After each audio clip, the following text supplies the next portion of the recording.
एक दिन ब्रह्मचारी माधव किसी जंगल से गुजर रहे थे। तभी अचानक उनकी नजर एक शेर पर पड़ी जो मोटी रस्सियों से बंधा हुआ था। शेर की आंखों में बेबसी थी। जैसे ही माधव पास पहुंचे, शेर धीमे स्वर में बोला, हे ब्रह्मचारी, कृपया मुझे आजाद कर दो। मैंने कई दिनों से कुछ खाया नहीं है। मैं वचन देता हूँ तुम्हारा ये उपकार कभी नहीं भूलूंगा। माधव को उस पर दया आ गई। उन्होंने बिना कुछ कहे उसकी रस्सियां खोल दी और आगे बढ़ गए।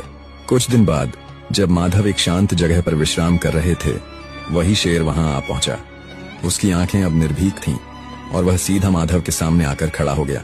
माधव चौंके और बोले, तुम यहाँ? तुम इस तरह मुझे क्यों देख रहे हो?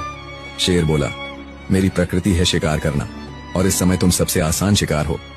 माधव ने आश्चर्य से कहा, मैंने तुम्हें मुक्त किया, जीवन दिया और अब तुम मुझे ही खाना चाहते हो? शेर बोला, कृपा और कर्तव्य अलग चीजें हैं, जंगल का नियम अलग है। माधव ने कहा, फैसला किसी तीसरे से होना चाहिए। थोड़ी दूर जाने पर उन्हें एक तोता मिला जो एक पेड़ की डाल पर बैठा था। उन्होंने पूरी बात तोते को सुनाई। तोता बोला, मनुष्य पूरी उम्र हमें पिंजरे में बंद रखता है, दाने पानी के नाम पर हमारी आजादी छीन लेता है। जब मन भर जाता है तो पिंजरा किसी और को दे देता है। मैं शेर का पक्ष लूंगा। माधव चुपचाप आगे बढ़े। कुछ दूरी पर उन्हें नारद मुनि मिल गए।